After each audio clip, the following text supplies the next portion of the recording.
Yoshimaru, Ever Faithful, and Kodama of the East Tree might not look like an obvious commander pairing. Yoshimaru is a 1-drop that gains a 1/1 counter whenever a legendary permanent enters under my control, while Kodama is a 6-drop that allows me to drop an extra permanent with equal or lesser mana value whenever another permanent enters on my side, albeit with a clause that prevents this from being a 1-card infinite combo. So, for example, if I play a card like the Great Henge, I can sneak Avacyn, Angel of Hope, into play for free, but Avacyn herself won't trigger Kodama's ability again. It's worth noting that Kodama also works with 0-mana permanents like lands and treasure tokens, meaning that if I put a land into play, I can immediately put another land into play for free. Initially, I put these two together because of their Japanese names. My goal was to make a Japanese language EDH deck, hoping it would serve as a sort of Rosetta Stone, and I'd learn Japanese by spending all day drinking beer and playing Magic. Realistically though, this ended up primarily acting as a source of frustration for my illiterate friends, who decided to blame me for their inability to read. If you need to see the English text of any of the Japanese cards, you can look at my deck list in the description. Although this deck began as a theme build, it quickly evolved into one of my strongest brews due to its balance of early game aggression and late game resource advantage. By maintaining a high density of legendary cards, I can grow Yoshimaru consistently. In fact, of the 43 non-land permanents in the 98, only Sol Ring is non-legendary, and I've also included 15 legendary lands, for a total of 57 legendary permanents.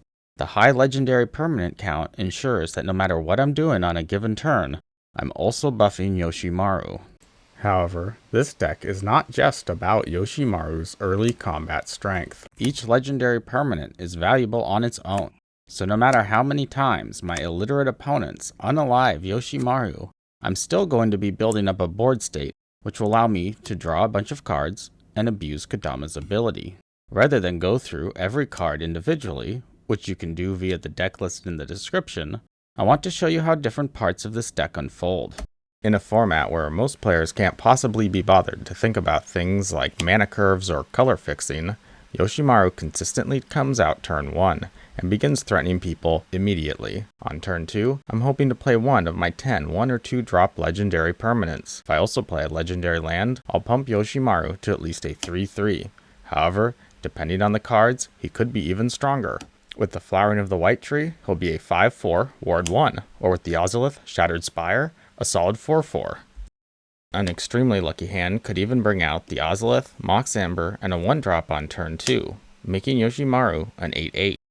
At 3 mana, I have 16 legendary drops. Key cards like Jiangyanggu, Pure Imaginative Rascal, Lae'zel, Vlakia's Champion, and Rishkar, Pima Renegade add additional counters to Yoshimaru. 7 of my 3 drops, including Jiangyanggu and Rishkar, will help me ramp into Kodama, and I also have protection effects like Caduceus, Staff of Hermes, Arwen, Mortal Queen, and Boromir, or card advantage in the form of Reki, Kutzel, and Growing Rights of Iklamok. I do have non-legendary non-permanents in my 1, 2, and 3 mana drops as well.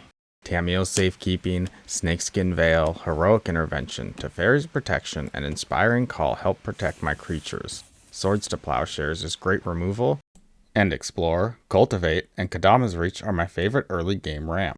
Lastly, I use Time of Need to tutor up any one of my 24 legendary creatures. After I've ramped into an early Kodama, I'm trying to generate enough card advantage to abuse her ability and develop an overwhelming resource advantage against my opponents. Cards like Rishkar's Expertise and Return of the Wild Speaker, which draw me cards based on the maximum power of a creature I control, easily draw me 6 cards, but often draw me 20 or more. And cards like the Great Henge, Toski, and Harmonize offer more incremental card draw. I've also got Kamal's Druidic Vow, plus my favorite Commander Storm card, Genesis Storm. Genesis Storm is great in a partner deck as the Commander Storm ability counts each time I've cast each commander. So in games where all I've done is cast each commander once, I'm going to end up getting 3 non-land permanents into play for 6 mana, and assuming Kodama is out, I'll get 3 Kodama triggers as well. Naturally, I've got Captain Sese in here, who is able to tutor up any legendary card, including lands like Gaia's Cradle, and non-permanent cards like Urza's Ruinous Blast. which is a very effective, one-sided board wipe in Legendary Tribal. I'd also like to mention the Planeswalkers I run. In addition to Xiangyang, I run a Zhani, Unyielding, and then both the Wanderer and the Wandering Emperor. Yoshimaru is the Wanderer's loyal companion, faithfully guarding her throne until she returns. Lastly, I'll touch briefly on the lands in this deck. My main priority is having an untapped white mana turn 1, so I can cast Yoshimaru. To this end, I have a lot of different duels which enter untapped, as well as 10 planes. Additionally, I've packed in all the legendary white lands which enter untapped. Legendary lands are my second priority, because they buff Yoshi. Powerful legendaries such as Gaia's Cradle, Nykthos, and Yavimai's Hollow are very strong. And I've got 13 lower powered legendaries, which are good for various reasons, such as life gain or grave hate. Other than that, I've got 2 forests, in case I want to fetch some color fixing with cards like Kodama's Reach or Cultivate. There's something uniquely satisfying about playing this deck. I love the way the Kamigawa plane lends itself so naturally to the legendary theme, and the fact Wizards has made so many beautiful Japanese alt arts of cards. It's especially rewarding when the Wanderer strengthens her loyal companion, or when casting Kodama's Reach with Kodama out lets me put both lands directly onto the battlefield. Making plays like that, with a fistful of foily Japanese cards, can make even the most miserable games enjoyable. ありが